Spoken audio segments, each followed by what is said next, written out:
Hey, yo, it's me, Pops Van Marmalade, and you're watching the Comics-Related Madness Network. Uh-huh. So come get some. CromCon. CromCon.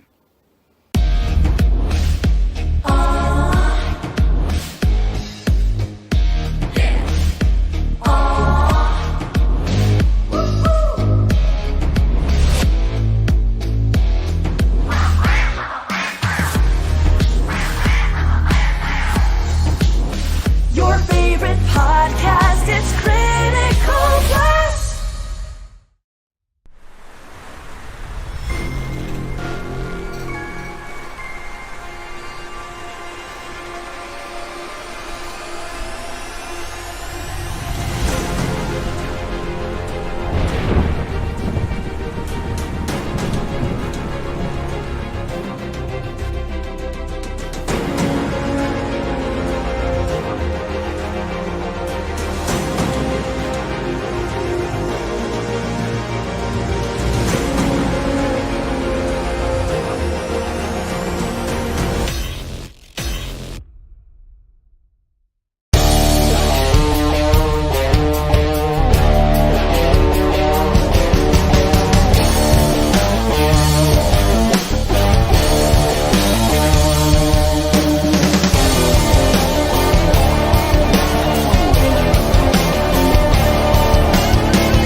Hi, this is Tim TK, host of That Silverline Show on Tuesday.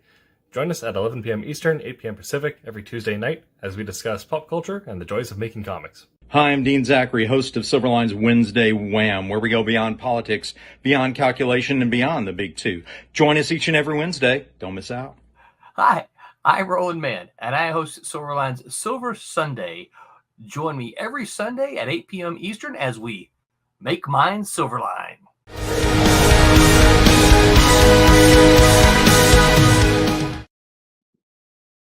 Hello, You got music playing on. everybody, and welcome to Silverline Live. This is issue 5.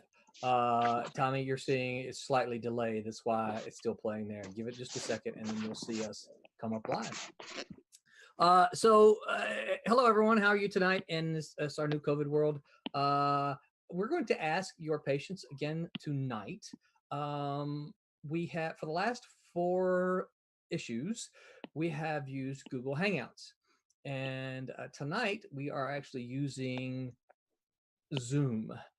Zoom seems to be all the rage, but my technician guy is struggling to figure out all the Zoomy stuff, and so I'm just going to ask you to bear with us as we try to kind of figure all of this out. We're not really sure what you're going to see on the screen, but we'll figure it out. We're just going to soldier through. And if you're seeing some weird and unusual stuff as we go, then we just ask you to please bear with us as we go, and do not yell at my technician, because he is my only son, and we love him very much, and we don't want him to bail on us. And I'll fight you. What's that? And I'll fight you. And Tim will fight us. That's right. And COVID Tim will fight us. Okay, so I do have to figure out how, as a way of introduction, I got to figure out how I can start kind of just changing screens around to see people. Okay, I have that now. So, all right. So I don't know. I think everybody's screen is probably going to be different. I have the big multiple screen with all of the faces up here, and drawing pads and stuff like that. I see names. So we're just going to go ahead and do the introductions like we always do. I'm Roland. I am the Wrangler here tonight. I am the writer of Cat and Mouse, and yeah, that's me. I whip all I carry the whip around and I smack all these people and try to get them into some kind of shape and into some kind of order and get them to. That's a really nice image on the screen now, Brett. I see color on one side, that's barb coloring, and then I see all the same squares that I see on the other side. So whatever you're doing there, I like that. Try to keep that. So so anyway, that's me. First up on my screen is Brent. Brent, say hi to the people. You're muted.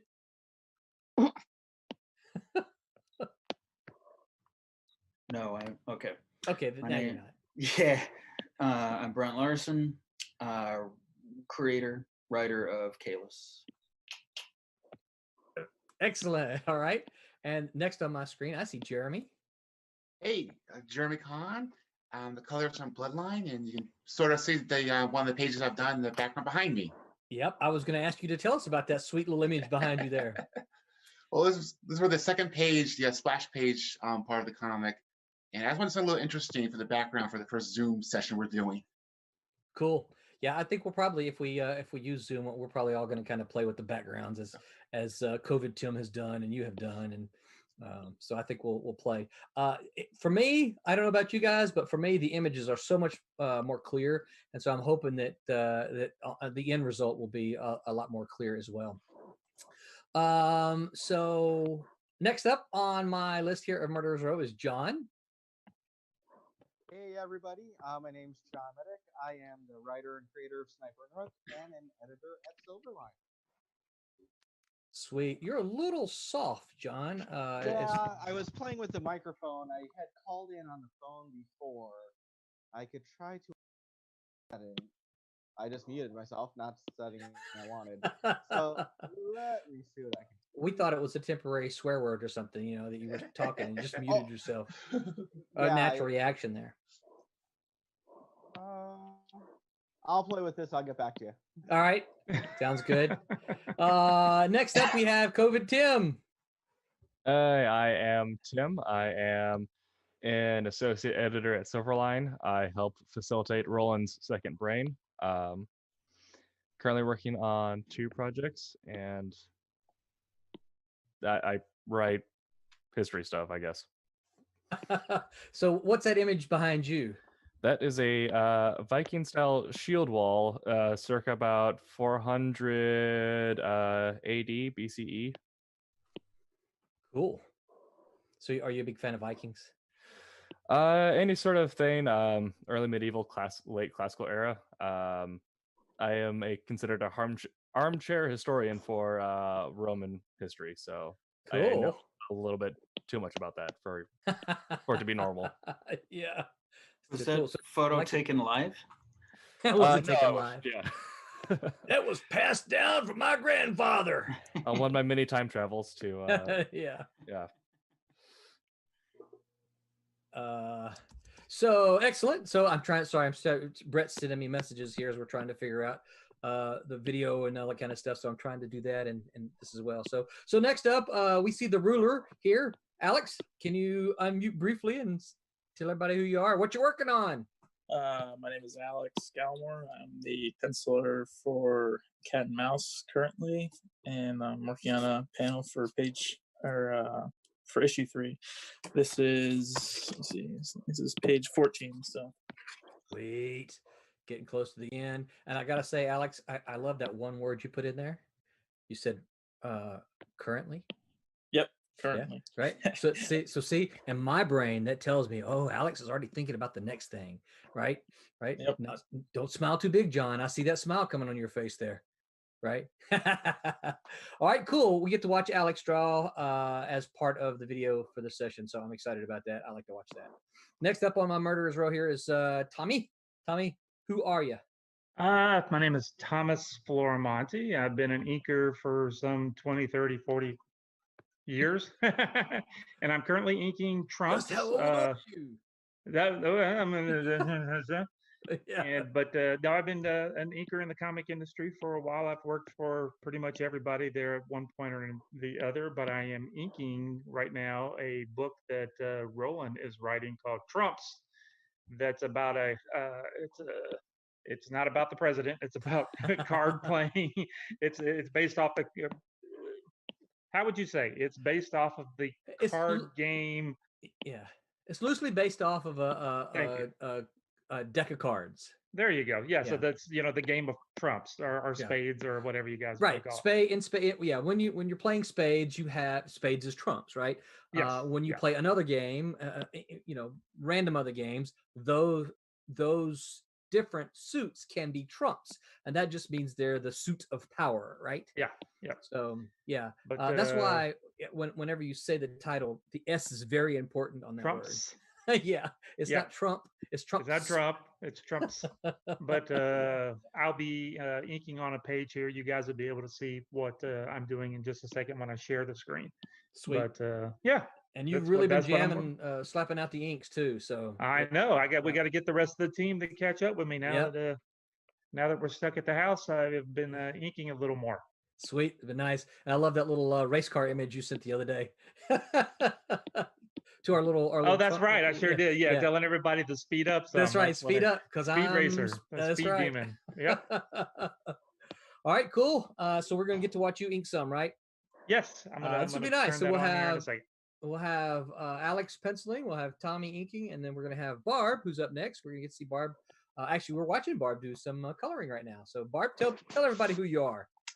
My name is Barb Kelberg. I am the creator and inker of Divinity, upcoming Kickstarter that we're doing in May. I'm the inker on Cat and Mouse, and I've just now diversified in the last few months into coloring. And as you can see, I'm working on a page of sirens here. I'm also the CFO for Silverline, so I'm a busy person. Excellent. Yeah, and you just quote unquote retired, right? Yeah, well, I retired from my muggle job. I've been an inker for 30 years, 30 plus years. So I've worked for everybody under the sun and then some. Very cool. And so Barb, can I tell the story of how you coloring sirens came about? Sure, go ahead. All right. So Barb, this is a month or so ago-ish, maybe a little bit longer than that, but not too much longer. She had said something to me. She said, "Hey, I'm playing. I got. I think you must have got your iPad or whatever. It's close after retirement. And you're like, hey, I'm playing with colors, and I did this, and I'm looking for other stuff to color." And that was the key thing. She said, "I'm looking for other stuff to color because I think you had just colored a Divinity piece, and you're like, I'm looking to practice on my colors, and I'm looking for other stuff." And I said, "Oh, really?" So. Here's an idea, Barb. What would you think about coloring some stuff that we, just publish? And she's like, "What do you got?" So I sent her several different, I want to say 3 or 4 of the Silverline's black and white books from the early 90s and the late 90s. And she chose one, and Sirens is what she chose. And she's been doing an awesome job for practice, right?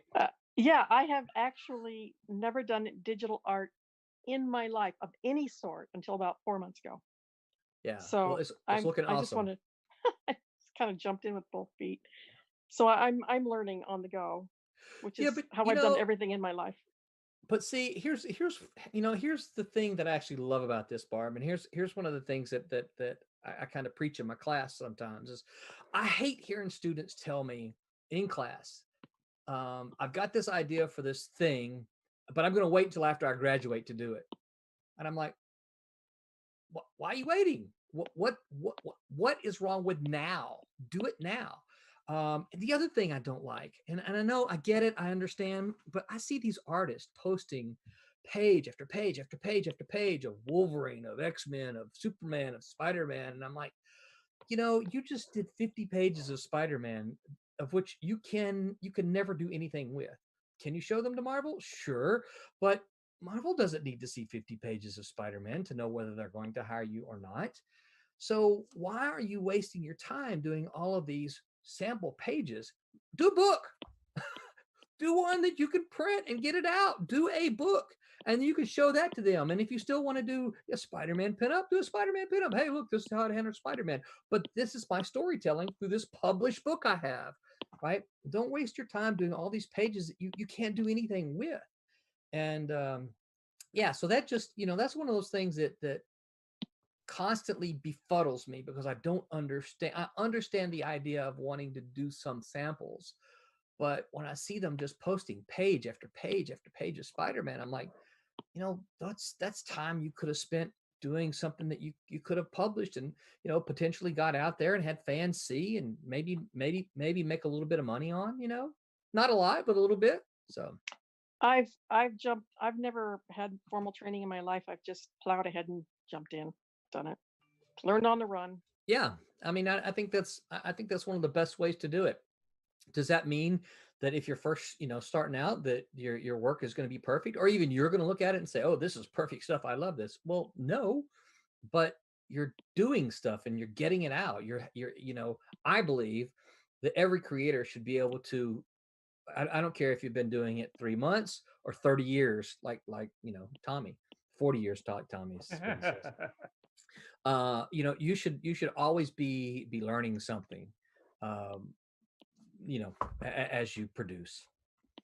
Yeah, I mean, I love inking. Don't get me wrong, I absolutely love inking, but this is such a fascinating new challenge. I am loving it. Good. Well, I mean, obviously everyone can see it on the screen. The work is looking fantastic. So, yeah, good job. Keep practicing. Thank you. You couldn't see my air quotes, so I'm guessing you couldn't see my air quotes anyway, but Nope. I had air quotes around that. Can't see you guys at all. And off screen, off camera, but no less important are the two Silverline support folks. Do either of you want to speak up and say hello, or shall I introduce you? Hello, and you can introduce me anyway. Yeah. Okay. So off camera and behind the scenes are my lovely wife, BJ Mann, who I think you can probably see her name up on here on the screen. And BJ is the CEO of Silverline, and she does a lot of behind the scenes business stuff. And she's also with a bum leg, but she is the person handling all the chat stuff for all Twitch and YouTube and Facebook. So if you've got questions, ask her. She'll let you know. And if you've got questions for us, ask her and she'll let us know so we can try to answer those on the stream so that you can get your answer. And then the other one is Red Rider. Red Rider is my son. He handles all the technical stuff, and he's the one who's earning his pay today as we try to learn Zoom as we go along. And it's been what's that? He just asked me the question. He goes, "I'm getting paid." So shall I give them the answer that I give you all the time? Yes, I will. He says no, but I say, yes, I will. Yes, you're getting paid. You get to sleep under this roof and I get to give you food. Oh, that one's good. So sorry. So that's our crew for today. And I'm pretty excited. One of the things we kind of talked about for everybody here is that we've been blessed here at Silverline to have a big gaggle of talented folks. Jeremy, stop that. A big gaggle of talented folks here. Many who aren't joining us tonight, but will be with us in the future. So we just wrapped up the Caelus Kickstarter. So for those of you who are Caelus supporters, Brent, you excited about that? Excited to get it in their hands? I am very, very excited. This is my excited face. Yeah. We can tell the excitement just shines through. So hopefully surveys went out to everyone who supported the Kickstarter. Surveys went out. So fill in those surveys. We need your name. We need those because not just do we need to know where to send your stuff, but also we need to know the name that you want to put in the thank you page, because I can't send the final files to the printer until I get that, because that thank you page is one of the pages that's going to have to be printed. So we need that. We need to know what page you're going to have on there. Yeah. So hopefully we'll get the money. Kickstarter usually takes about 2 weeks to get your money. So yesterday was a week, so we should have money from the funds from Kickstarter in about 6 days ish. They've been, in the ones I've done before, they've been pretty regular, right at about 14 days. So I don't expect it before then, but I also don't expect it much longer than that. But I'd like to have all the files ready to go and zap out to our printer Kablam, who does an awesome job, and they will get everything printed and fulfilled. The only ones that may take a little bit are the ones that need some artwork, because Lewis will have to do the commissions, and then he's going to send all the artwork to me from Argentina all in one pack. So yeah, and as Barb mentioned earlier, we're already planning the next Kickstarter for May, and that will be Silverline double feature featuring Divinity #1 and Twilight Grim #1. So Divinity #1 is completely finished, and Twilight Grim we just need to wrap up the colors. So so we're pretty excited about that. What about anybody else? What else is going on with you guys?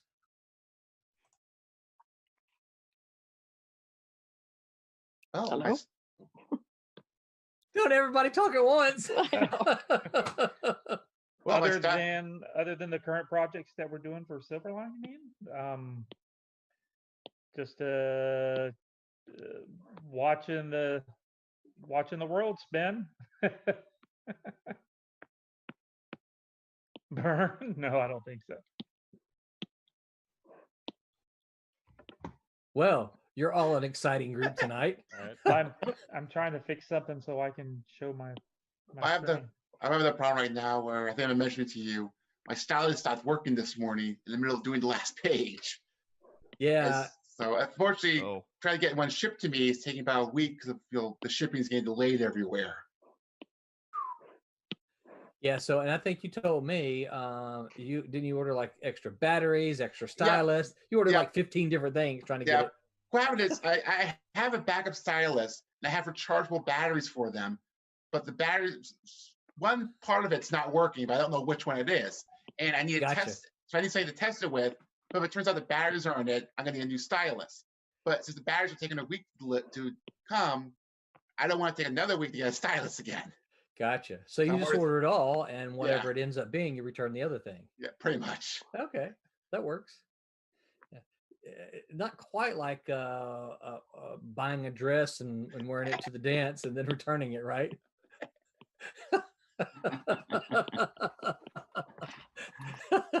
All right, Brett has told me, he said prepare for some unexpected video stuff as he tries to figure out how to share some of the other screens as well, trying to get Alex and Tommy once Tommy starts streaming his inks as well. Well, I had a page I was working on that didn't need to be shown, so I'm having to fix another page real quick. I gotcha.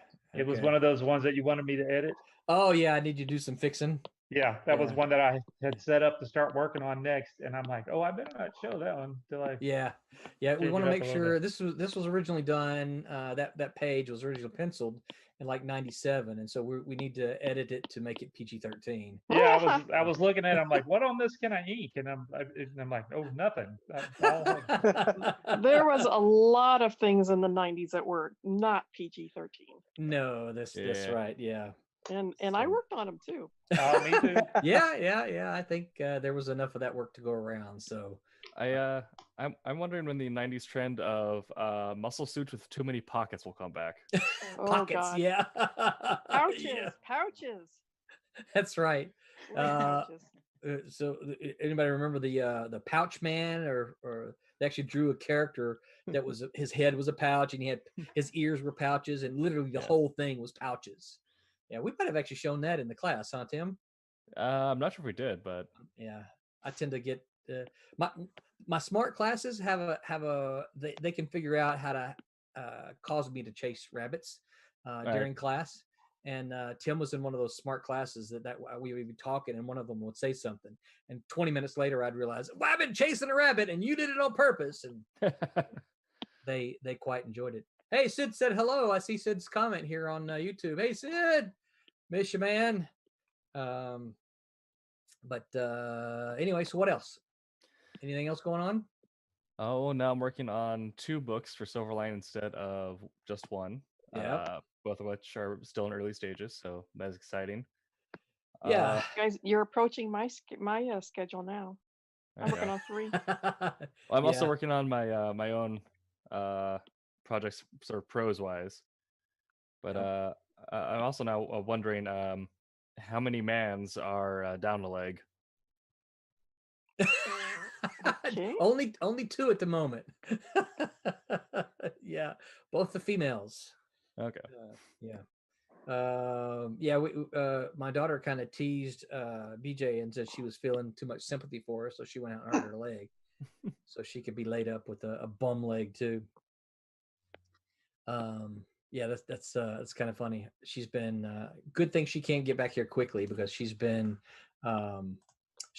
hobbling around. Jeremy just sent me the image. I'm not sure how I can open it or if I can do anything like that that won't ruin anything. I don't know, but Liefeld patch blood strike. Oh, my screen just did all kind of weird stuff. Yeah, I don't know how. Yes, pouch man, whatever it is. I don't know what I have just done to my screen now. Yeah, it's the pouch. Rob's been teased through all the years about all the pouches. So, oh God, within the last year or so, he actually did a full character named the Pouch. Really cool looking. Yeah. Okay, this is really interesting. My whole Zoom thing just went. Okay, hold on. Let's see if I can do that. Sorry, I sabotaged you there. Yeah, no, it apparently what had happened is when I clicked on the image to pop it up, it slid the other screen off my, and I couldn't figure out how to get it back on. So, the troubles with Zoom. All right, so yeah, this next thing is going to be a challenge too. We have we're back to our weekly comic reviews, and this week Wayne Hall has sent in the first of the new indie comics. So for everyone watching, so what we're trying to do is we're trying to get a couple of different kinds of reviews. So 2 weeks ago, Martin Piero did a crowdfunded indie book. This week, Wayne Hall is going to give us a new indie comic book. This is something you can buy off the shelves. And then next week we have Eric Dion. Eric Dion is going to be coming on and doing, and I want to say coming on, they've been sending videos, and he's going to do classic independent comics. And I think Eric's told me he's going to do the American from about 1987. So yeah, it's funny. We swapped some messages about it. And I said, I used to always get the American confused with the Mark. So, but he said, yeah, they came out about the same time, and he can understand the confusion. So yeah, we're going to see. Okay, so Bret's having some problems with showing Alex because he's not sharing the screen. So is there a way, Bret, that you can highlight his screen instead?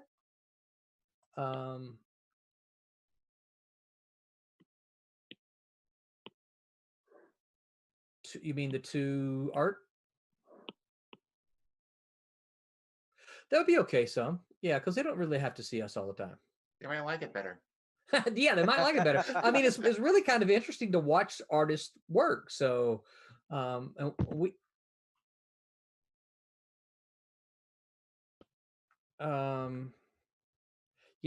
yeah, I think it'll be okay once it gets a little bit bigger. Yeah, because I can make it out kind of on the small picture. Well, it's going to be hard because the stream is, behind us, so I've got to wait a few minutes. And at this point, I'm going to be taking over the chat, and we're going to start talking about the craft of making comics, in particular writing, and the very specific part of that, writing the protagonist. And with us tonight, we have a couple of very talented writers, and I'm going to ask them a couple questions here, and then at the end, if we have time, I'll give you some of the editor's notes on what an editor would look like on these kind of issues when the pitch gets first submitted.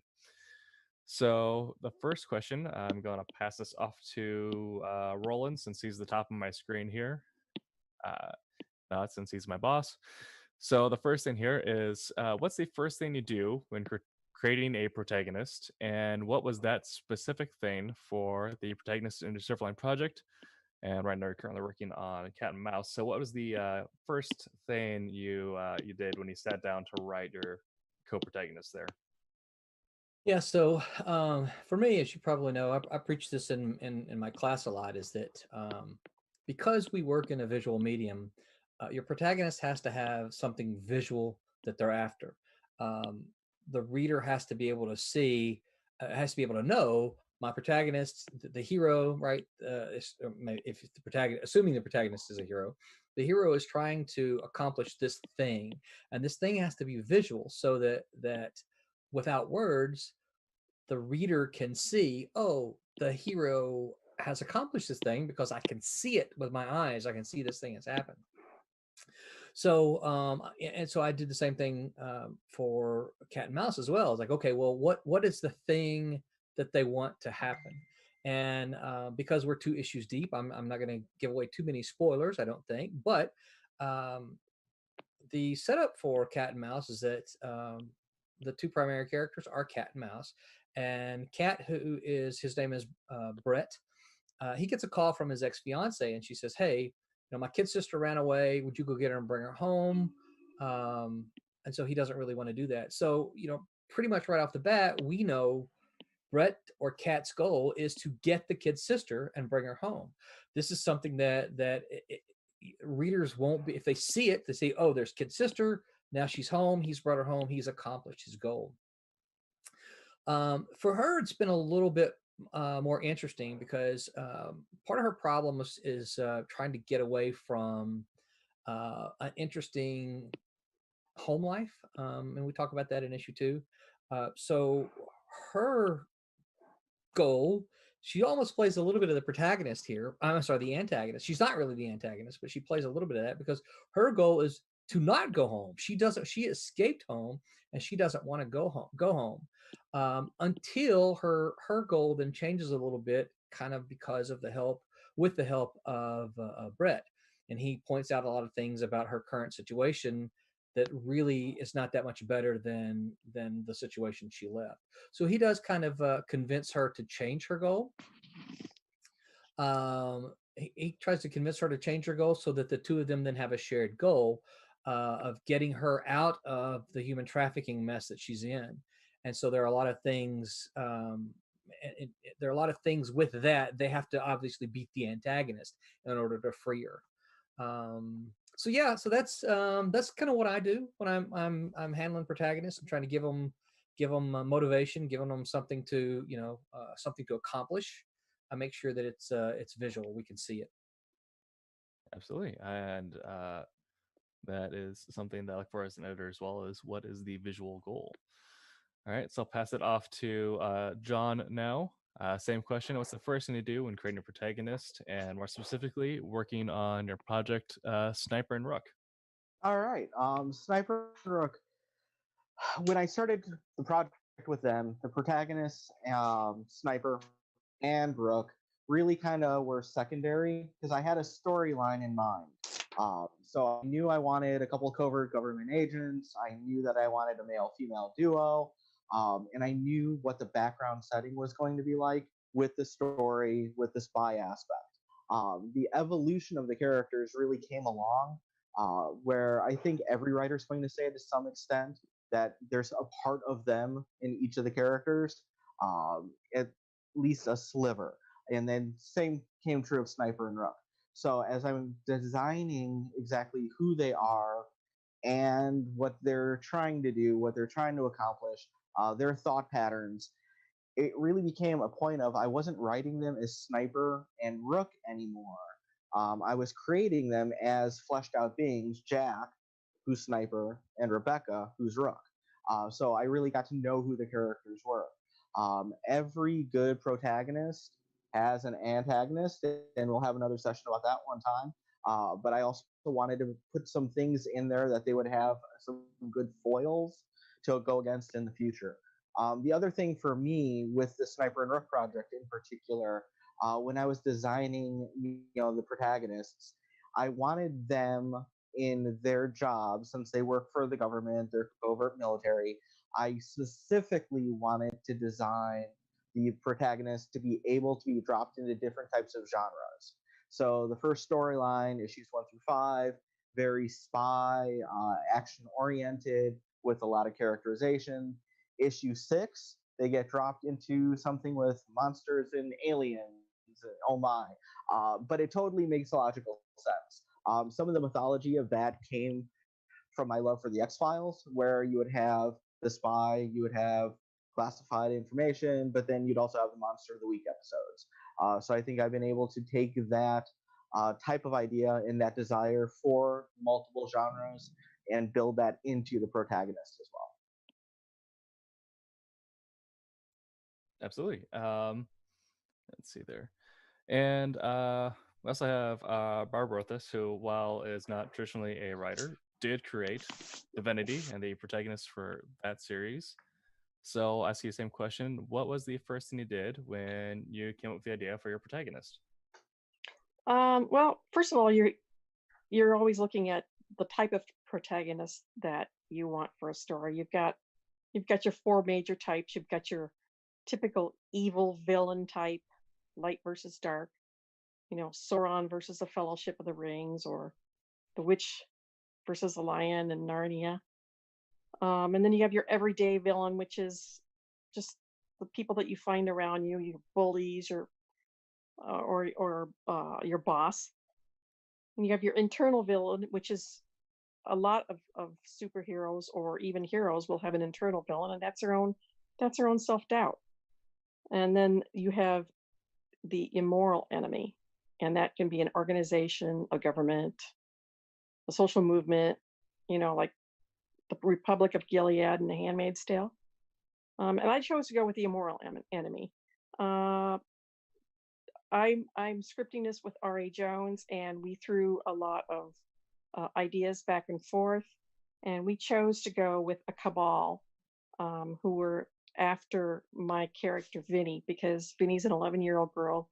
She has the ability to heal with a touch, and this becomes a very desirable ability to get your hands on. And it made more sense to have that type of a protagonist than just say society in general.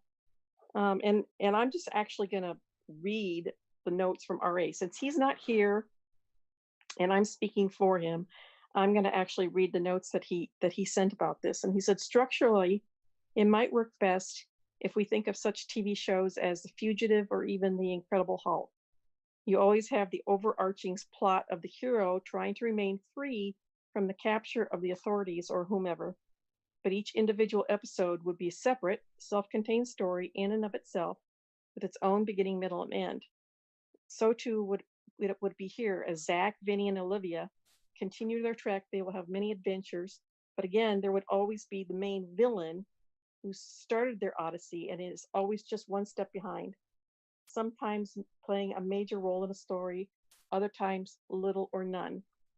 Using the above models, yet again, there are also a reason for the heroes to stay on the run, other than just to avoid capture. So that's kind of where we decided to take the protagonist in Divinity, by having this overarching protagonist, this overarching cabal. But that's not to say that there's not going to be secondary protagonists. We're going to have stories within stories, because the main protagonist is going to be kind of the overarching one that's going to be throughout the entire series. And we're going to have the minor protagonists, which are going to be the everyday people that they meet, the religious fanatic, or the pharmaceutical company who doesn't like the fact that Vinny can heal, or the dark government people who want to experiment on her. Those are going to be the minor protagonists. So I've actually got more than one. Okay. Well, I think we might have got our terms flipped a little bit there. Protagonist as opposed to antagonist, but I'm sorry, antagonist. Yes.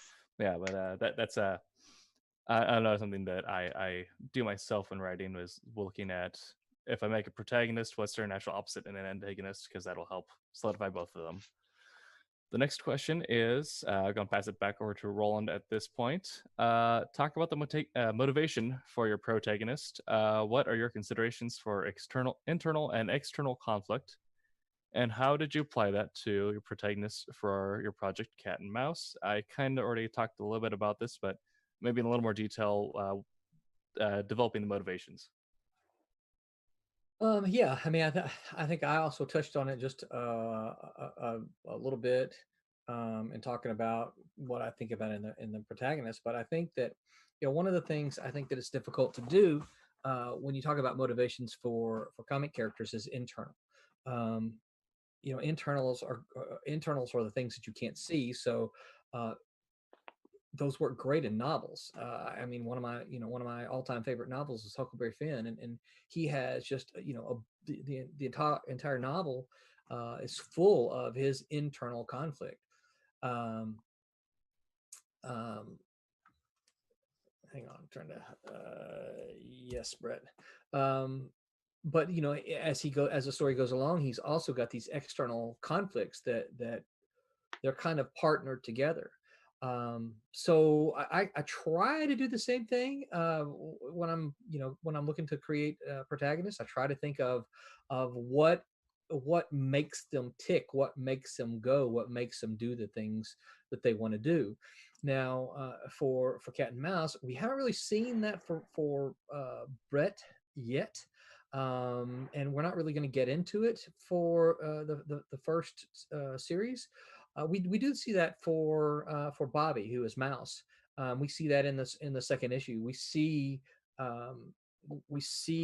kind of what's happening in her home life, so we kind of know the things that are making her make the decisions that she's making, and we can kind of see the struggles that she's having. I mean, this is what the conflict is all about, right? I mean, it's like to do it or not to do it, to do it or not to do it. So she's, we will see her talk about those kind of things as the things that she struggles with on the internals. But then again, because there's comics, you can't just have, you don't want to have an entire comic full of talking heads, because no one wants to watch. No one wants to read a comic that has zero action. They don't want to read a comic that just two characters sitting there talking. I mean, really, what do you get then? You get two shot, and that just gets boring after a while. So you have to, I think you have to figure out how to make the internal and the external related.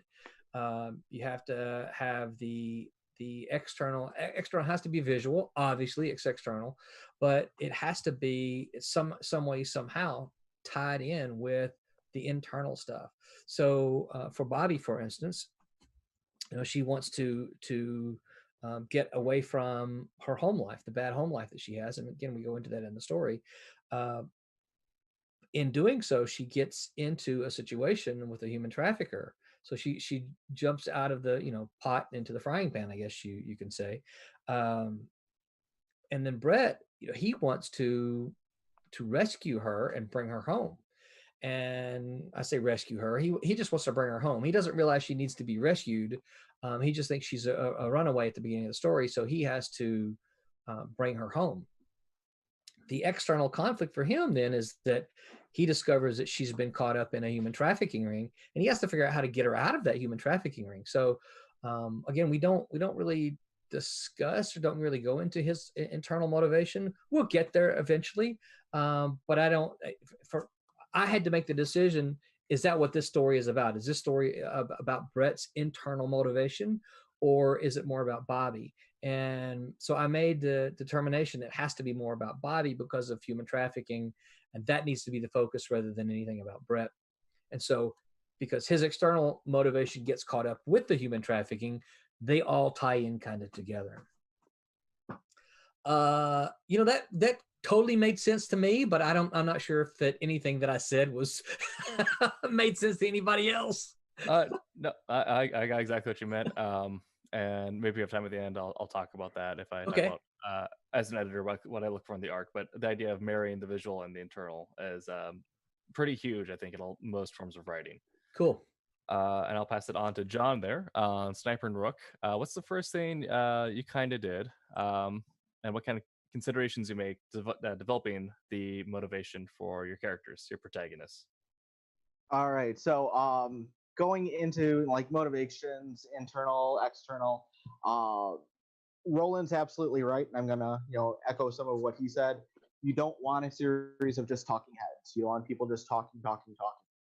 Comic book, actiony. So I did go a different route than what Roland did with this series with Cat and Mouse about holding off on some of it until later. I put some of it out straight in issue 1, but I bookmarked it with action. So the opening scene, the first 5 pages, you see Sniper and Rook, 2 characters you don't even know. They're fighting. They're battling. He gets the drop on her, gun to her head. General comes in that they report to, says, great training session, you two. So we have several pages of action. It sets up that, okay, so they're partners, they're training, they're working together.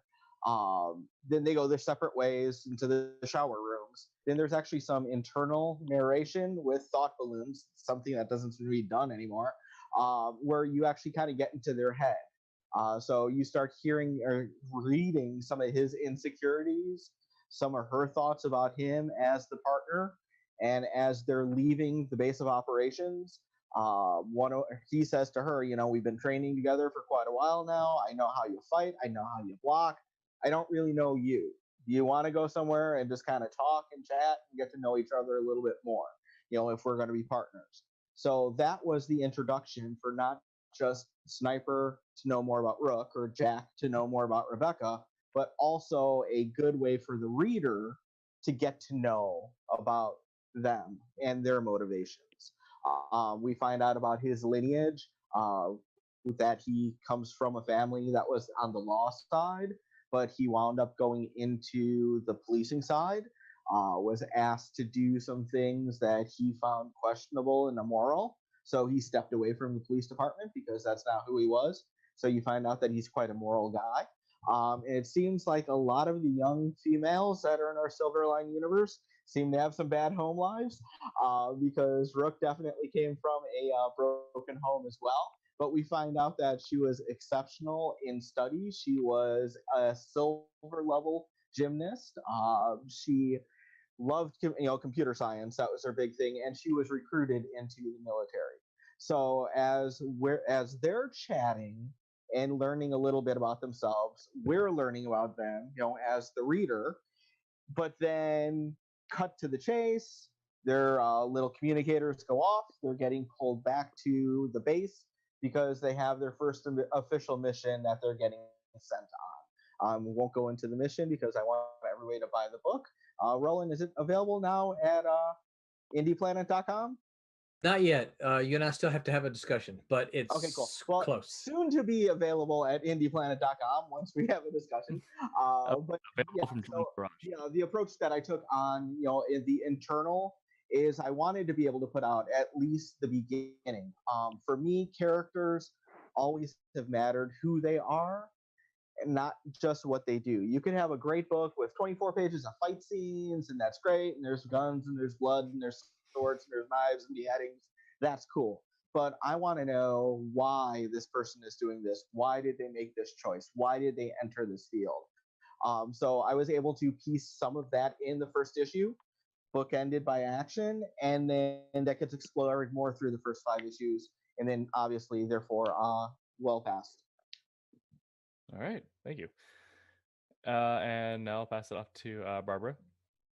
Talking about the motivation for Vinny, for Zach and Vinny.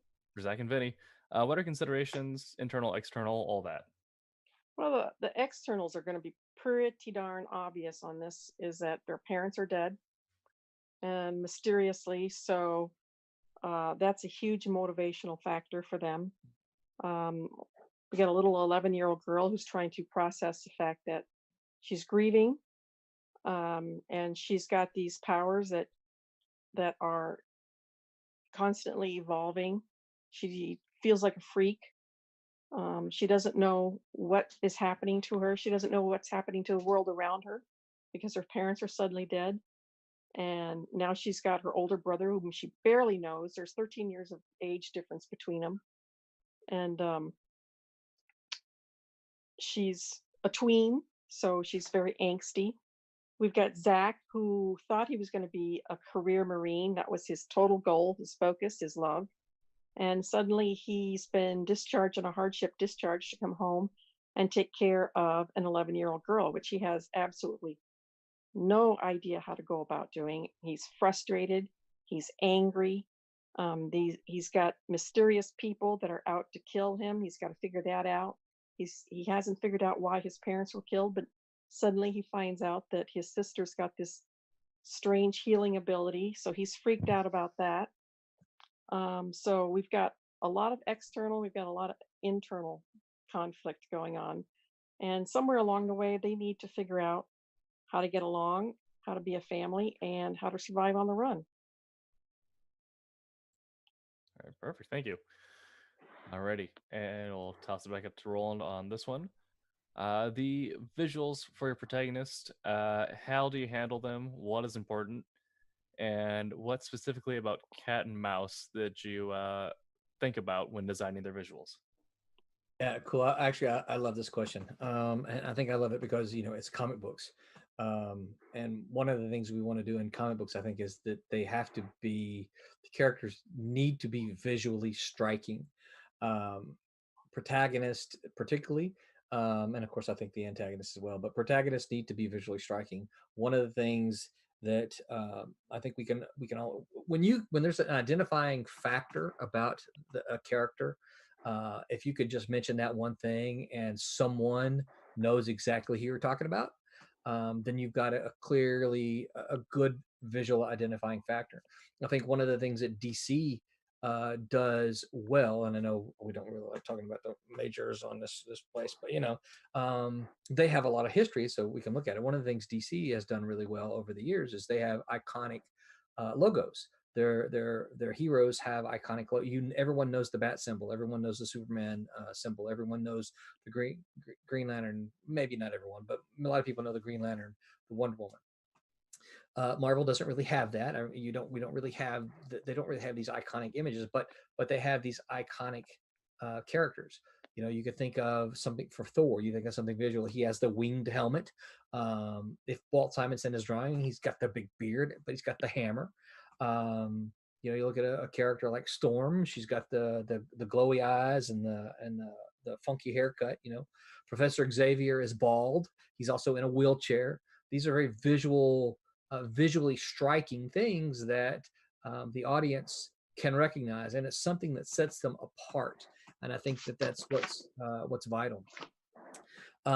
For Cat and Mouse, I think we went for the more striking visual elements for the antagonist. The antagonist in this Cat and Mouse series has the sapphire eye that is very, very, generally very clear to see. Mouse is probably more visually striking than Cat, and there's some reasons behind that. He ends up being more of the in character, more of the Boy Scouty type, Captain America-ish in mentality, but she's Hispanic, so. And she's got this very unusual hair. I don't even know what kind of haircut it is. It's just, I called it kind of a punk haircut. In my mind's eye, I was envisioning something along the lines of Neil Gaiman's Death. And if anybody remembers that from several years ago, it's very visually striking, especially as Neil Gaiman's Death was very punkish. And so I kind of wanted to see that kind of influence on it. When it came to the costumes, one of the things that I think was important to me, because Cat and Mouse are very, very much street level heroes, I wanted them to and I probably shouldn't admit this, but I'm going to, because we live in a day and age where comic book conventions are dominated by cosplayers, and so one of the things that for me in the consideration for the look for Cat and Mouse is like, okay, first, I want the characters to have a costume that it kind of looked like you could go to the outdoor store and put together.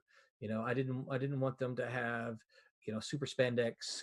I don't have anything against spandex, but super spandex tights, because I mean, where do you buy those? I don't really know. But I wanted to have on outfits that it looked like, yeah, they went down to Walmart, they went to the outfitters store, they went to someplace that it's easy to get. And I wanted it to be easy to get for them, but then I also wanted it to be relatively easy to get for cosplayers, because I mean, let's be honest. If we're being honest with ourselves here, how cool is it to see fans be fan enough of your work that they take the time to create a costume of your character? And so I didn't want it to, even though I know that they can be very elaborate, and cosplayers can put on these awesome costumes. I didn't feel like, I'm like, well, I'm not really there yet to have this big elaborate costume. So I want to make it kind of easy for cosplayers to be able to do and put together. So yeah, that was kind of that's kind of what goes through my mind, and how I applied it to Cat and Mouse. Yeah, perfect. And you did kind of mention the idea of just striking visuals being core, and I think what's really interesting and why I think comics, being a smaller industry, have survived for as long as they do is striking visuals are just such a part of human psyche. Just quick before I pass it on to John, just the reason why I can identify this shield wall behind me as 400s as opposed to 800s is because the visuals of the spears. For Jigger's difference, they're using long swords and war axes, not spears. And that's just such a key visual difference that for history people, that'll change like an entire design, and you can recognize which band of Danes this is. All right, so going to John, let's talk about the visuals for Sniper and Rook. Cool. So the visuals, Sniper and Rook, this one's a really fun story. Those were originally done back in 1994 in the basement of the main college hall that I went to. I went to Benedictine University in Lisle. My buddy Brian Roloff was the one who did the original designs. And so I had talked him through what I wanted, what I didn't want. Unlike a lot of the spandex costume characters out there, I couldn't go that route with Sniper and Rook based upon the first storyline. You cannot be a covert government operative on a spy mission wearing a lime green jumpsuit and like goggles. It's not going to work. So their costumes are very understated, and in some ways that's good. Some ways that does, I know it holds me back a little bit with what I could do with them. But the design I really wanted was something that they could be wearing in public and quickly throw on a mask and obscure their identity and then go on a mission. Or they could be on a mission, obscured identity, take the mask off. They each have leather jackets, sniper, t-shirt, jeans, combat boots. Her footwear changes. She's female, so she has a variety there. But the things I decided to go for that would be a little bit iconic to know that it's them. The mask types do both match where hair is flowing. My hair back when I had more hair was kind of like one of my distinguishing features, so I turned that over into Sniper as well. Rook, her hair definitely distinguishable because she's got a couple of the puffs that come down, kind of think Cammy from Street Fighter. That was my inspiration from that, and a long flowing blonde ponytail. So you could identify who they are from that, and also their weapons. The weapons that they hold, he has an Uzi, best weapon of all time. Thank you very much, Snake Eyes, for that, as well as a sword. She has, if anybody out there is a big fan of Matt Wagner in Grendel, there's two different things that I pay homage to him on that. Grendel had the fork with the double blades. She has something similar, but with one blade. And both of them do have the masks that tie in the back, a very 90s thing. But Matt also did that in the 80s with Grendel too. So that was some of the visuals I had with that. Now, knowing that Sniper and Rook are somewhat limited in the visual capacity, some of their allies, I've kind of kicked it up a notch. They have a counterpart set of British agents that they work with. One of them is usually undercover, finds herself in a French maid costume very often. So we all know, oh, French maid, okay, that's going to be Allison. And there's going to be other ones who are going to be throughout the series that are a little bit more visually defined. And I am tweaking some of the stuff for Sniper and Rook based upon individual scenarios that they're going to be in. But it kind of goes back to they need to have something that they could, if they're in the middle of a mission and it goes bad, they need to be able to, take those clothes off and blend in the public immediately. Awesome, thank you. And Barbara, what about Zach and Finney? What are some of the visuals you thought about with them, and what do you think is important about their visuals? Well, I kind of did a 180 on the whole superhero thing because my book doesn't have really any superheroes. They are ordinary people, and that's one of the things that I wanted to be very specific about, is that the heroes and the villains in Zach and Vinny's world are ordinary humans, and they, with all the fallibilities that come with them. So Zach, he's a Marine. He's going to have the obvious jarhead look with the buzz cut and the very fit. Vinny, the 11-year-old girl, she's biracial, so she has the dark curly hair. They're actually half siblings. Vinny's got more of a distinctive look because she likes hats and horror t-shirts, so she wears those. The visuals, the one thing that I wanted to stress was that villains can be everyday people, so and the heroes can be too. So they're not going to have any special outfits. They're going to wear jeans and t-shirts. So the visuals aren't as important to me as the storyline actually was. I mean, they're going to be striking because Zach is going to be like a Chris Hemsworth type looking guy, and the little 11-year-old's going to stand out. I mean, there's not going to be a lot of other kids running around in the story, so she's going to be easy to pick out. She likes to ride around on her skateboard and wear horror t-shirts, so that's kind of her outstanding a look. But she's the only so-called superpowered character in the story, so there's not going to be any spandex for me. Perfect. And I think that's also something especially cool about indie comics is that we don't necessarily have to have superheroes. We do. There are certainly superheroes in indie comics, but Strangers in Paradise come to mind. Yeah, but if you look at comics across the board, we have striking visuals, but none of it really relies on spandex too much. For me, it's curse words. The idea you have this guy with a wizard beard, a giant staff, but he has Ray-Bans and an undercut. There you go. Yeah. Hey Tim, before you go on, there were two things that I thought about afterwards. Go ahead. Another one of the protagonists I have is a gentleman named Ripper. Showed up very briefly in issue 7. Got major plans for him, so completely 180. He is very identifiable. And I've been told recently that there's a certain awesome artist out there that said he was fun to draw. So that's definitely something I want to explore some more. Very cool motif. He's awesome. Yeah. And the other thing, when Sniper and Rook were getting designed, there was an introduction to an indie comic book that I really, really dug. And the gentleman who was writing the intro said something about, like, this is a world where superheroes don't exist, ... not yet. And I was like, ooh, I kind of like that, so that's, there was no predilection for spandex because that just didn't exist. So I put that into my world as well.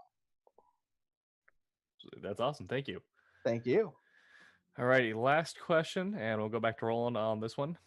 Protagonists can't be perfect. How do you give them problems/issues? How do you handle that for Cat and Mouse? Yeah, I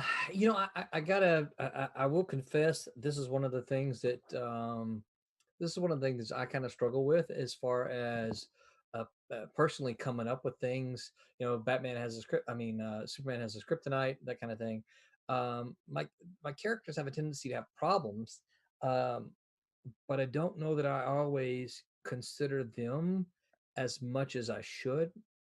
One of the things that I do about my one of the things I do with my primary characters is I often assign them a personality type, and I try to use the Myers-Briggs personality type indicator because it's something that my wife has been into for a long time. She is I'll get it wrong probably, but she's a certified Myers-Briggs test administrator. So she could go into a corporation, administer the test, and give them the results and help them understand what the results mean. I've taken that test multiple times over the years, and I am always pretty much the same except for one letter. But that letters, and I'm not sure exactly how it is. It's not like on a scale. So like if you score up here, like it's the extrovert introvert for me. So if you score up here, you're an extrovert, and if you score down here, you're an introvert. I tend to score like right in this zone right here, right? I'm more I than I am E, but occasionally when I've taken the test, I've jumped over just a little bit to the E. Of course, whenever that happens, I always tell her, I'm like, no, that's wrong. I'm an I. But I have a tendency to score INTJ. So I try to do that. I try to assign personality types to the characters, and then I try what I try to do is I try to be honest to the type, and so I don't necessarily say, okay, this character, this is going to be their flaw, or this is going to be the thing that they their weakness. But what I do try to think about is like, okay, this is their character type, this is their personality type. What are the weaknesses of this type as far as their personality goes? I should probably be more in tune about that, but I don't. For cat and mouse, I've tried to do little things. For instance, and they're funny to me. I don't know if they're ever funny to anyone else. But like for instance, Cat, he doesn't like dogs, right? And Mouse, she doesn't like cats. So it's the smaller things like that that I try to work into the characters. I don't have like a kryptonite. Oh, Cat can't be around red clay, or which there's an abundance of in New Orleans. So I don't really have anything like that. That might come the more if I work on the characters more. Those kind of things might develop, but it's not something I've sat down and said, this is the thing that is their weakness. Sometimes really what happens is the story kind of dictates that. Again, I try to be faithful to the type, the personality type, rather than something I've generally predisposed for the character. Does that make sense? Absolutely, yeah. And I've been jumping in after Roland on here because on my screen I'm right after him for my little editor's notes. But that's one thing I look for in my notes is sort of what the emotional struggle. That's a note I've given two different writers at different points is we see what they're fighting against, but what are they struggling against? The idea there's something inside they have to overcome. And when it comes to making comics external and visual, there's always some point where that crosses over into the main plot conflict and emotional and plot conflict marry. And I feel like you see that really successfully in all comics that do really well. Just kind of using my own pieces of writing as an example. I have a story called Maintenance. It's a one scene short story. It's the dad trying to get over the fact that he doesn't feel like he's equipped enough to take care of his family. And he feels slightly broken from his time in the service. So he's doing his daily maintenance of his firearm. He is doing the disassembly and reassembly of the platform. And at some point, he develops a tremor and just can't get the bolt back in for the receiver. And that internal conflict of being not good enough becomes external. So when I'm looking at someone's pitch, if I can see moments where I see a character who either in thought bubbles and first person caption says like, hey, this thing happened in the past, or this thing happened here, and I don't like what it's done to me. And then at some point when they're dealing with their main plot, it bubbles up, and now the reader can see a visual equation of that. For me, that's a huge green light for me. That's good marks. Alrighty, and John, how do you handle sort of problems and issues for your protagonists and sort of their own internal dilemmas? Really, I kind of going back to Sniper and Rook to begin with. When I started designing them and their internal motivations and their weaknesses, I kind of split my personality. He's got a lot of my goofy traits, the fun-loving jokester, the one who always wants to try to make everybody laugh. Even though he's not dumb, he might come across that way sometimes. I know that happens to me at my job. I'm a full-time educator, but I'm the one who's always cracking the jokes, trying to keep the mood light, where people go, oh my God, he's just like, he's not serious. Oh, I'm serious, but I'm trying to keep everybody in a good mood. So I kind of almost play like the court jester without being stupid. Rook, on the other hand, she's the little bit more serious, focused, let's get this mission done. I don't want to deal with any of your joking, your craziness, whatnot. So that's kind of like, when I'm serious and I'm on a mission and I got to get something done, kind of like a article summary that's due tonight from my editor-in-chief. So, it's like I've got to be focused. I got to get this done. I have no time for joking or crap. That's kind of how she is. So some of the internal conflicts that they have is him and her working together. I don't know who the gentleman was, but there's somebody who posted a review on Sniper and Rook up on Atomic Avenue and said, the banter between the two of them was, think of like the TV show Moonlighting, but with shots to the head. And I was like, that's a very cool quote. I like that. So if those of you that are old like us, if you remember Moonlighting, great show. And they had that internal character dynamic that was conflict there that also went into conflict with the situation. When I'm writing protagonists that are not Sniper and Rook, let's go to Ripper, for example, because that's the next one that I'm going to be doing a mini-series with. He is not me whatsoever. So whereas I was able to make Sniper and Rook very much different parts of me, he's a different guy in a different scenario, in a different situation, one that's not something that I've ever experienced. But what I focused on with that is relationships. And really every protagonist that I've designed along the way, a lot of it really does go down to relationships and emotion, because those are really kind of the driving forces of all humanity. Everybody has some sort of relationship, friendship, hatred, enemy, boss, family. There's always a relationship, and every relationship has a multitude of different types of emotions that go along with that. So that's where I find a lot of the motivations on how I want to write that protagonist. And that's kind of the way I'm able to direct them into the story I want to tell with them. Awesome, thank you. And Barbara, on Zach and Finney, how did you give them sort of these problems and issues that might have been internal conflict, and how did you handle that? Well, he hit the nail right on the head, relationships.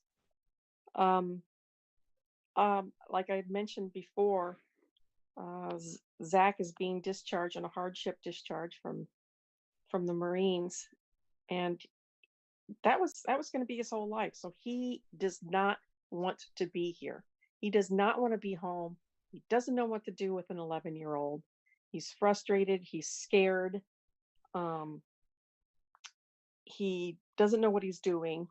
He's dealing with a tween, Vinny. She's angry. She's grieving. They're both grieving. She's a tween, so she's going to be acting out.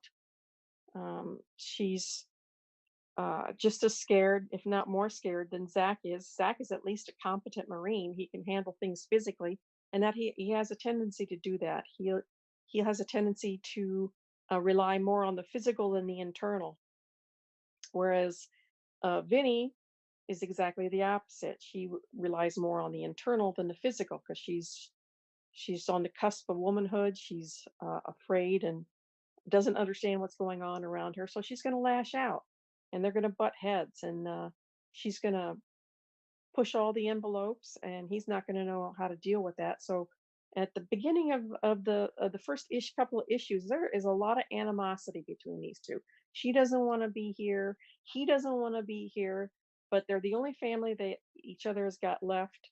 So they're going to have to muddle through and eventually they're going to have to figure out how to make this relationship work. And eventually, come to third issue, come down the line here, they're going to get a third person in here, and that's going to be Olivia, who is was in the Marines with Zach, and she's going to become a part of the mix too. And so she's going to be stepping into the middle of this landmine, and she's a very common sense, forthright person, and she's not going to be able to put up with it, either one of their crap, so to speak.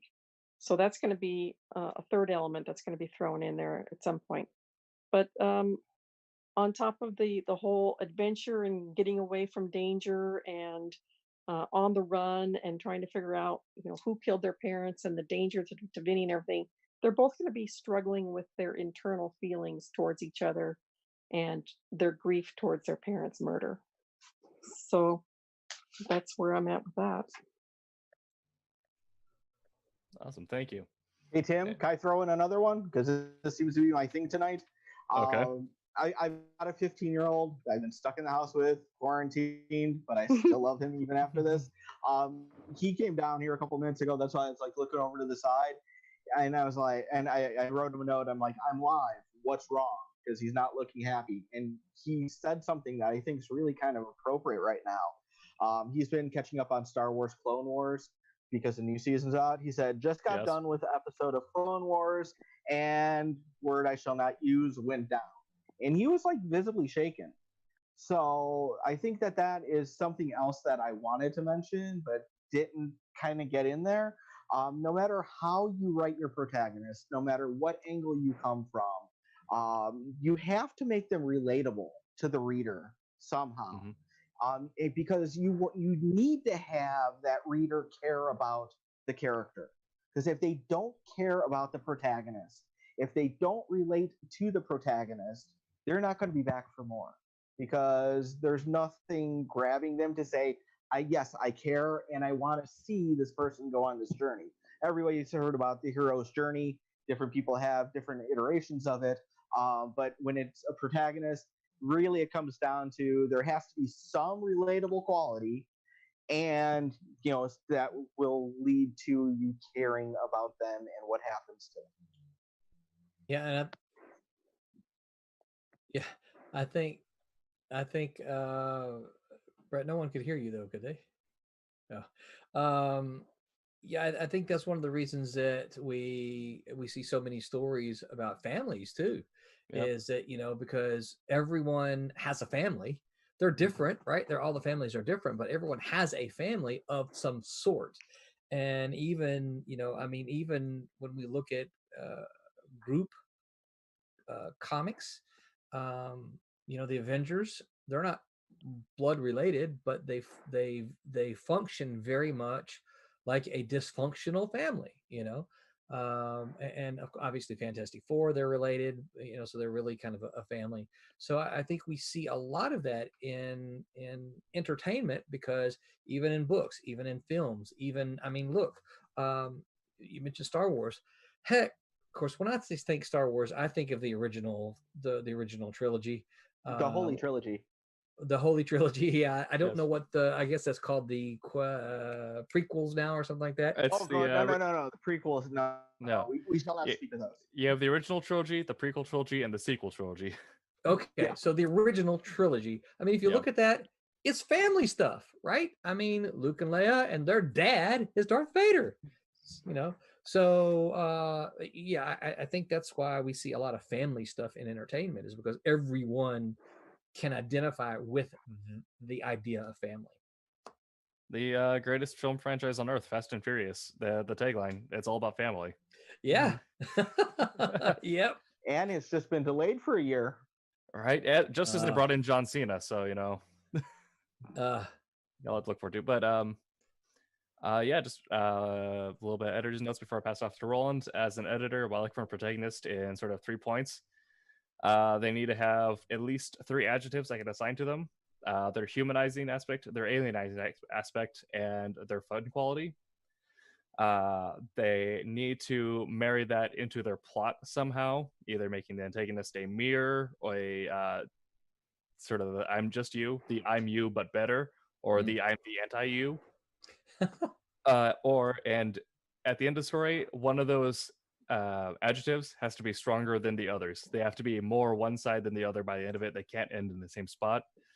They don't have to move too far, but they do move in some way. I mean, it's taken Scott Summers 50 years to get over commitment issues in marriage, and he's still not there.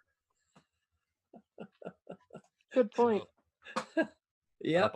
I'll pass it back to Roland to take us out. All right. That sounds good. So anybody want to, Tommy or Alex, you guys want to toss anything into the conversation here about Protagonist and it's kind of the stuff you heard us talking about? Want to add anything? You don't have to, but if you have anything to add. Okay, no, then I'll be quiet then. I said you don't have to, not that you're not allowed. What about do we have any questions out there, BJ, from any of the streams? Anybody ask us anything hard?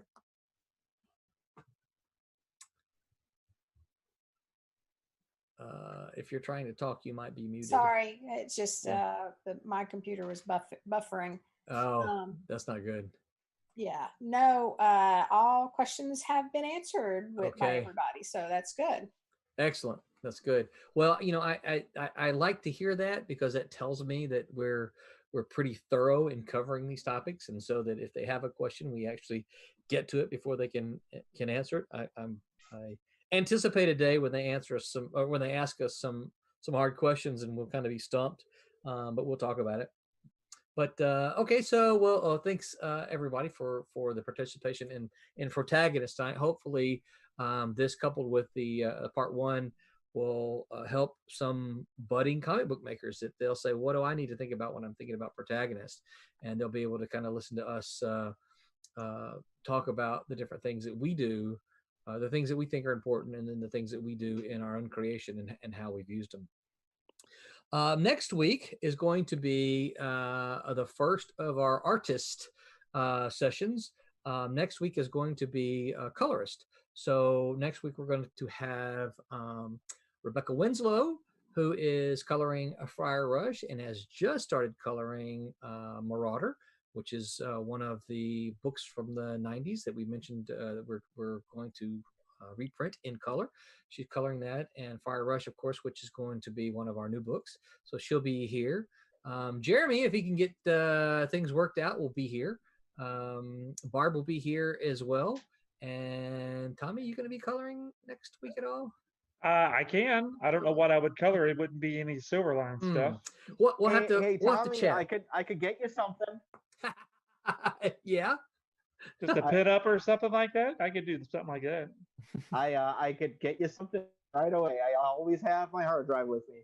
Sweet. All right. If you can come up with some kind of pin up, yep. And then we can do that. So yeah, what we'll do next week is we'll talk to a handful of Silverline colorists, and we're going to this first session with them will just be how do they start the page? What are some of the first things that they do in order to start the page? And of course, hopefully down the road, we'll get to talk to them more about things like special effects and color holds and things that are a little more complicated. But really what we want to do is see how a handful of Silverline creators, colorists specifically, attack a page when they first get it. What are the first things they do? So any of you who are listening, whether it's live or on the replay here, and you're interested in coloring, you might want to tune in.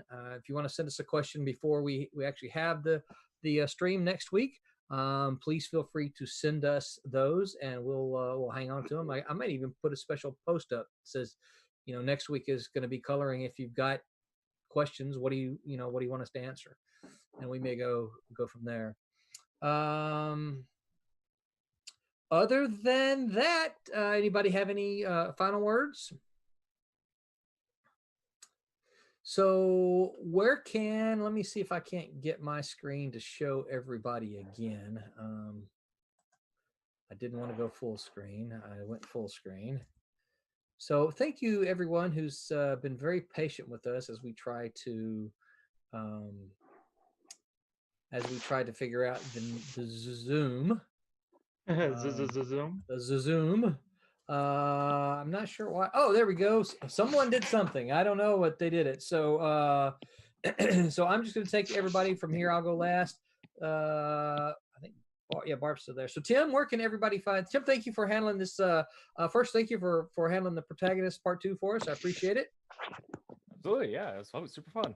Excellent. So where can everyone find you online? Everywhere. I am on Facebook, Twitter, and Instagram at Tim TK Writer. I am on TikTok at Tim Doesn't TikTok, and I'm on Twitch at Agro Bacon, one word, where I'll be streaming something at 10 p.m. Pacific time. Not sure if it's gonna be Smite or Total War or something. Okay, very cool. I gotta say your TikTok name just makes me laugh every time. Look at Alex. Tommy, where can everyone find you online? Just Thomas Florimonte. Always got to spell it. It's FLORIMONTE. Just look for Thomas Florimonte. It's everywhere, all the different social places that I'm under that. And then I just started a new one. I'm TikTok Tommy over no. No, I'm not really. But I'm gonna go get it really quick before somebody grabs it. You better, yeah. And we're gonna expect some really good TikToks from you. That's right. Yeah, later this week, Tommy and I will do a dance trend. Yeah. So you spell it every time. Do you ever misspell your last name? No, because it's the since I was a little kid going through grade school and everything, you wouldn't know how many times I've had to spell my name. I don't misspell it. My dad would kill me if I misspelled my last name. Yeah. Okay. Nice. John, what about you? Where can everybody find you online? I'll make this one easy. Just facebook.com/beta3comics, the number 3, as that's the imprint that we're running underneath Silverline's universe. Yeah, and we'll put all of this, of course, on YouTube. We'll put all of it in the about so that people can go. Alex, I'm guessing that you want to continue being muted. If you don't, you can unmute yourself. I will read your credits there. Yeah. If you don't unmute, you unmuted yourself. Okay. Yeah. So where can we find you, Alex? Yeah, my Instagram is as says just my name, then 2 at the end. Sort of similar thing for my Twitter. It's Alex Galmore 25, and then Facebook's just my name. So. Okay. So why 2 on one and 25 on the other? There can't be 25 Alex Gallimores. Well, the 25 is just because my February 25th is when I was born. 2 has always been my number. So. Gotcha. 2's like your jersey number. Yeah. We should do some Silverline jerseys. Oh, there you go. Or hockey jerseys or something. Yeah, I like that idea too with the jerseys. Yeah. Do you like that? I do. Oh, thumbs up again. Okay. I do powerlifting. Just got to do like a Silverline singlet. Oh boy, what's hey, a I could use that singlet? for my biking. I could wear a singlet. No, Alex gives I'm the not jerseys gonna a do thumbs up. It's like a wrestling unitard. Oh yeah, no. Yeah, no. Barb, what about you? Where can everyone find you online? Well, I'm on Twitter under BJKLBRG. And I'm on Facebook. Look up Barbara Kielberg. I'm the only Barbara Kielberg on the internet, so I'm not hard to find. I'm on Tumblr, but don't bother. That's about it. All right. So I guess it's just me then, huh? Well, you can find me on Facebook, Roland Mann. You can find me on Twitter. I think on Twitter I am actually Man Roland. I'm on Instagram, probably as Roland Mann. Where else? I have a website, www.rolandmann.me.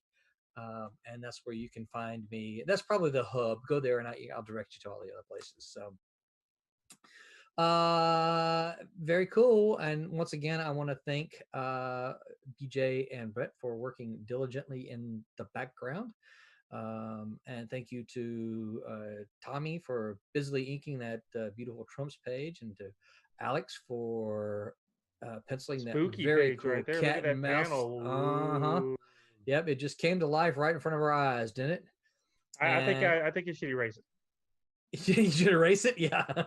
Last week I actually saw him. No, stop.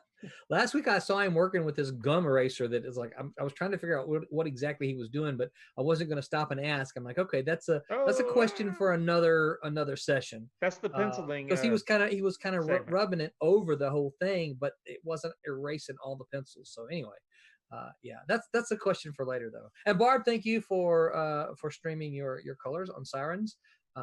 It is cool for me to see these books that I've seen in black and white for so long take life again in color.